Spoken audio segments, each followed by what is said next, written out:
Bienvenue dans les histoires d'Akuma. Bonjour, bonjour. J'espère que vous allez bien. Moi, je vais super bien, à merveille. Aujourd'hui, j'ai alors une courte histoire à vous raconter. C'est l'histoire de Clémentine. Clémentine, elle était au lycée, elle avait des copines, tout passait bien. Clémentine était une belle africaine à la peau ébène. Un beau jour alors, dans la famille de Clémentine, il y avait la fête. Elle avait un de ses frères qui allait prendre un galon quelque part. C'est comme ça que tout le monde s'est mis à s'apprêter pour la fête et tout et tout. Et Clémentine, à cette époque, on lui donnait 10 000 francs par mois et elle essayait de cotiser. Elle enlevait parfois 500 francs un mois. Elle mettait dans sa caisse. Elle enlevait 1000 francs. Elle mettait dans sa caisse. Et cela lui permettait d'acheter des vêtements. Parce que à cette époque-là, Clémentine, elle faisait la classe de seconde, entre seconde et première. Donc, elle était déjà dans la puberté. En fait, c'était une adolescente. Vous savez, à cet âge-là, 16 ans, 17 ans. Donc, vous faites un peu de nyanga et tout et tout. Bon, pour ceux qui ne savent pas ce que nyanga veut dire, ça veut dire un peu de propriété, s'habiller bien et tout.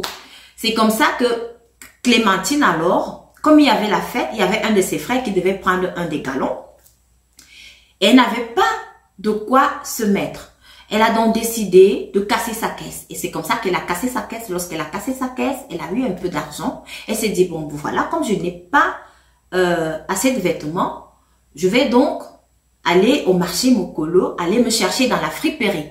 C'est comme ça que Clémentine est partie au marché Mokolo. Elle s'est cherchée la fripe. Arrivée là-bas, elle a vu la fripe. Bon, ouais, elle a acheté. Mais il y avait des Libanais quelque part aussi qui vendaient des trucs bien, moins chers. Clémentine est partie, elle a aussi acheté, elle a acheté un pantalon noir avec un petit haut en fourrure de couleur bleue, parce qu'à l'époque là, elle aimait trop les couleurs Clémentine. C'est comme ça que la fête a donc commencé. Donc son frère qui devait prendre les galons, il est parti à la cérémonie, mais Clémentine, elle est restée à la maison. Elle a fait à manger avec tout le monde de la famille et tout, avec les amis de Clémentine qui étaient aussi là. En fait, il y avait une amie de Clémentine qui était là, et c'est comme ça que il devait donc, la famille, Clémentine et sa copine aussi, et les sœurs de Clémentine, devaient donc porter toute cette nourriture-là, amener là où son frère habitait. Parce que à cette époque-là, son frère n'habitait plus avec ses parents. Lui, il habitait ailleurs. C'est comme ça qu'ils ont donc transporté toute cette nourriture-là. Ils ont amené là-bas chez son frère. Et Clémentine, pendant qu'elle travaillait, elle avait le foulard attaché sur la tête. Elle avait un vieux pantalon jean avec des babouches, donc comme ça, donc elle ne ressemblait à rien. Les gens qui la regardaient disaient que, oh, bah, basta, elle ne ressemblait à rien. Mais Clémentine, elle avait pris soin, comme elle avait acheté son petit pantalon noir avec son petit haut chez les Libanais, et elle était belle, c'était une belle femme. Arrivée chez son frère, donc, elle a enlevé elle avait son sac, elle a enlevé son pantalon pour repasser. Elle enlève donc pour repasser comme ça. Sa copine qui était avec elle, elle était là à côté. Je ne vous dis pas ce qui s'est passé. Quand Clémentine enlève donc son pantalon qu'elle a pris soin d'acheter avec son argent, combien de mois de caisse, le pantalon de Clémentine se brûla. Ça se brûla où? Au niveau de la fesse. Bon Dieu. C'est comme ça que la copine de Clémentine qui était là à côté, puisqu'elle avait vu comment Clémentine avait fait sortir son pantalon dans le plastique pour repasser son visage. Je ne sais pas comment je peux vous expliquer cette expression du visage de la copine de Clémentine. Son visage, c'était un visage de ouf. Tu pensais que quoi? Ton pantalon a brûlé. On va alors voir ce que tu vas porter. Donc, c'est ce que le visage de la copine de Clémentine disait. Pourtant, Clémentine n'avait rien du tout. Elle n'avait même pas de chaussures cette soirée-là. Elle avait des babouches des femmes là. Mais elle s'était arrangée à acheter son pantalon. Sa copine, son visage. Clémentine, malgré ça, vous savez ce qu'elle a fait? Elle a pris son pantalon. Ça s'est brûlé, oui.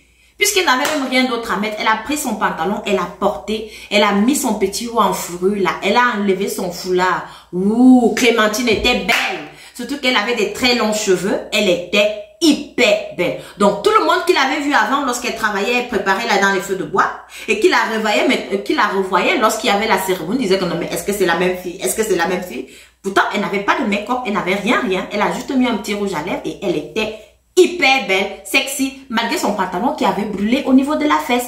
Elle a pris un foulard, elle l'a attaché et puis ça faisait un peu comme une petite mode là. Mais ce que je voulais qu'on remarque ici, c'était l'attitude de sa copine. Parce que le visage de sa copine était un visage, je sais pas comment je peux expliquer cette expression-là, parce que c'était pour dire, oui, c'est bien fait parce que ton pantalon a brûlé. Donc, juste pour dire, faites attention aux amis que vous avez ici dehors, parce que vous ne les connaissez pas. Hein. C'est lorsque vous avez un peu quelque chose de bien comme ça, là, que vous voyez leur face, le vrai visage.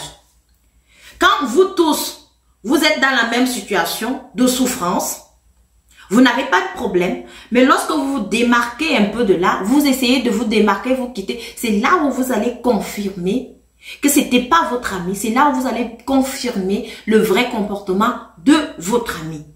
Donc, c'était comme ça, donc, l'histoire de Clémentine. Merci de m'avoir écouté et rendez-vous à la prochaine vidéo. Surtout, n'oubliez pas de me raconter vos histoires et abonnez-vous.